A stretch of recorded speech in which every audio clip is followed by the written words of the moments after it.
Good evening, students. Yesterday, I explained you about the objectives of management, in which I told you that there are three types of objective which are accomplished by the management in an organization. Those are organizational objectives, social objectives, and the personal objectives. And along with that, all the related points I already explained you. So today I'm going to explain the topic importance of management.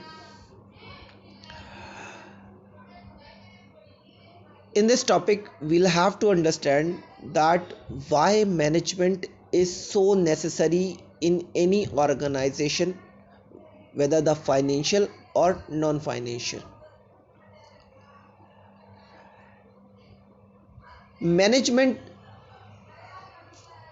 is so necessary in any type of organization or institution or company, because management plays a great role to achieve organizational objectives and goals which has been planned by the organization in an effective and efficient manner. Due to management, the resources of the organization, whether the human resource or the material resource, both the resources can be used in effective manner and efficient manner just because of the management. And you know very well, and I already told you that when the human resource and the material resource, both the resources are used in effective and efficient manner, then the goals which are planned by the organization, they achieve. If they will not use in effective and efficient manner, then the goal which are planned by the organization, they can't be achieved. Management not only manage the things, it in the management, strategies and plannings are done, and due to better policies, due to better strategies, due to uh, better plans, whatever the goals which are planned by the organization, they are achieved in effective and efficient manner. Management, I already told you that it has some functions. In the management functions are done by the managers in an organization, like planning, organizing, staffing, directing, controlling. These function helps to uh, use the resources, whether the human or material resources, in an effective and efficient manner, by which business goals and business objectives are achieved. So this is the main importance of management in an organization. And by an example, uh, I can explain the importance of management. You know, that in the market there are a lot of organization which works and they produce the same product, but some are on the top and some of organizations are on bottom. Why there is difference among them? Management creates the difference among them. Better management gives the better result, brings the organization onto the top in the market, and earns the profit also, give the growth to the organization also. So management is so important for an organization. There are some points which has been given in your book, which I'm going to explain you one by one. The first point is management helps in achieving group goals. Already I told you कि management जो है वो organisation के goals को achieve करता है.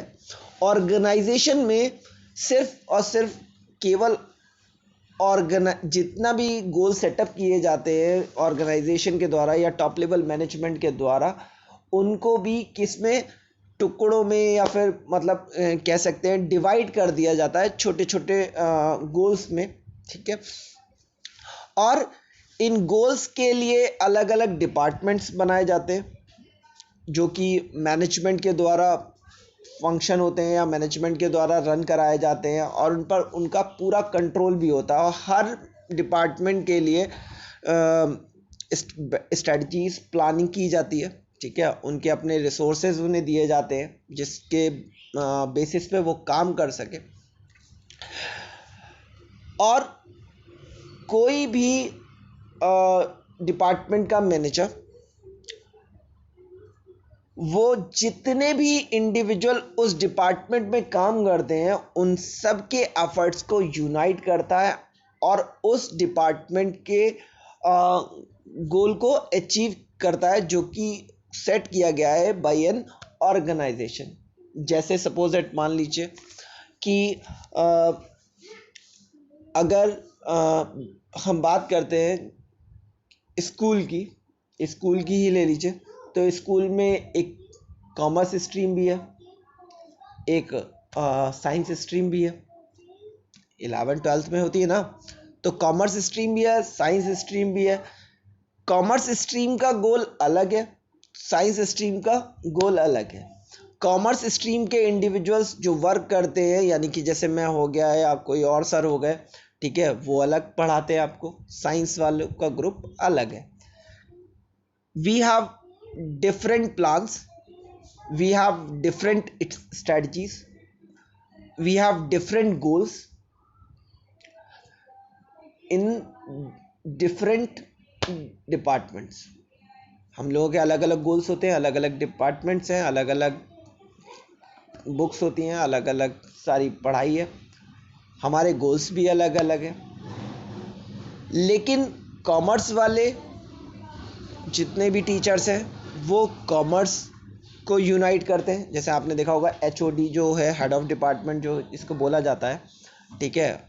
मान लीजिए कॉमर्स का भी है और साइंस का भी स्ट्रीम का है. तो head of department looks that whatever the goals which are made for the commerce stream और the science stream, they are achieved by they are being achieved by the teachers in effective and efficient manner or not. क्योंकि science वाला commerce वाले को नहीं पूछेगा, commerce वाला science को नहीं पूछेगा कि आपके डिपार्टमेंट में क्या हो रहा है या आपके डिपार्टमेंट क्या हो रहा है. बट जो एचओडी है हमारे डिपार्टमेंट का, जैसे कॉमर्स डिपार्टमेंट का एचओडी होगा या साइंस स्ट्रीम का एचओडी होगा, तो साइंस स्ट्रीम का एचओडी साइंस के टीचर्स से पूछेगा, कॉमर्स के स्ट्रीम का अगर एचओडी होगा तो वो कॉमर्स के टीचरों से पूछेगा कि जो कोर्स है आपने वो करा दिया या नहीं करा दिया। फिर सब एक एक इंडिविजुअल से पूछेगा कि आपने करा दिया अपना कोर्स या नहीं करा दिया। वो सबका सब जब यूनाइट हो जाएगा तब क्या होता है, उसके बाद पेपर आपके ऑर्गेनाइज कर दिए जाते हैं। तो कहने का अर्थ ये है कि उसका गोल क्या है कि कोर्स को कंप्लीट कराना, कॉमर्स क्लास के कोर्स को कंप्लीट कराना, साइंस क्लास के कोर्स को कंप्लीट कराना। ठीक है, अलग अलग है एचओडी का। इसी तरीके से ऑर्गेनाइजेशन में भी है। ठीक है, वहाँ अगर हम किसी फैक्ट्री की बात करें तो वहाँ प्रोडक्शन डिपार्टमेंट भी होता है, वहाँ सेल्स डिपार्टमेंट भी होता है, वहाँ अकाउंटिंग डिपार्टमेंट भी होता है। ठीक है, तो अलग अलग डिपार्टमेंट है, अलग अलग डिपार्टमेंट है। ठीक है, परचेज डिपार्टमेंट अलग होगा, प्रोडक्शन डिपार्टमेंट अलग होगा, सेल्स डिपार्टमेंट अलग होगा, अकाउंटिंग डिपार्टमेंट अलग होगा। ठीक है, एचआर डिपार्टमेंट अलग होगा। तो हर एक डिपार्टमेंट में मैनेजर भी है। ठीक है, ऐसा नहीं है कि हर डिपार्टमेंट का सभी एक ही मैनेजर के द्वारा कंट्रोल किए जा रहा हो। हर डिपार्टमेंट के अलग अलग इंडिविजुअल मैनेजर भी होते हैं और उन मैनेजर्स के अंडर में बहुत सारे इंडिविजुअल्स वर्क करते हैं। और जो वो मैनेजर है, ठीक है, और उन सारे मैनेजर्स, उन सारे डिपार्टमेंट के मैनेजर्स के ऊपर भी क्या होता है, जनरल मैनेजर होता है। ठीक है, जो टॉप लेवल पे आता है। अब जनरल मैनेजर क्या करता है, अगर उसे कोई टास्क दे रहा है, ठीक है, कि भाई सेल्स बढ़ाना है, ठीक है, सेल्स बढ़ानी है, तो वो सेल्स कैसे बढ़ सकती है, सेल्स कैसे बढ़ेगी, जब सीधा सा हिसाब है कि आपके सेल्स डिपार्टमेंट के मैनेजर को बोलेगा कि सेल्स को आप क्या करें, बढ़ाएं, इंक्रीज करें। सेल्स डिपार्टमेंट का जो मैनेजर होगा वो किसको बोलेगा, वो सीधा तुम्हारे अपने इंडिविजुअल्स को बुलाएगा जो वर्क कर रहे हैं उसके अंडर में, उनको बुलाएगा, उनकी और सबको डिस्कस करेगा। ठीक है, जो टारगेट सेट किया गया है, जो टारगेट दिया गया है, उसको बोलेगा कि आप अपना सेल्स को बढ़ाएं। ठीक है, जो भी सेल्स टारगेट है वो आप बढ़ाइए। ठीक है, तो अब सेल्स डिपार्टमेंट का गोल ये बन गया कि सेल्स देनी है।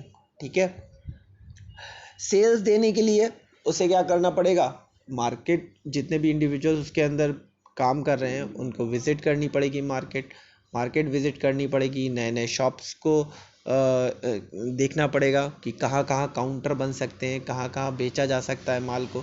ठीक है, और आगे भी, मतलब आगे के रीजन्स में भी जाया जा सकता है। ठीक है, जहाँ पर सेल को बढ़ाया जा सकता है या लोग खरीद सकते हैं उसको भी क्या करा जाएगा, ओवरलुक किया जाएगा।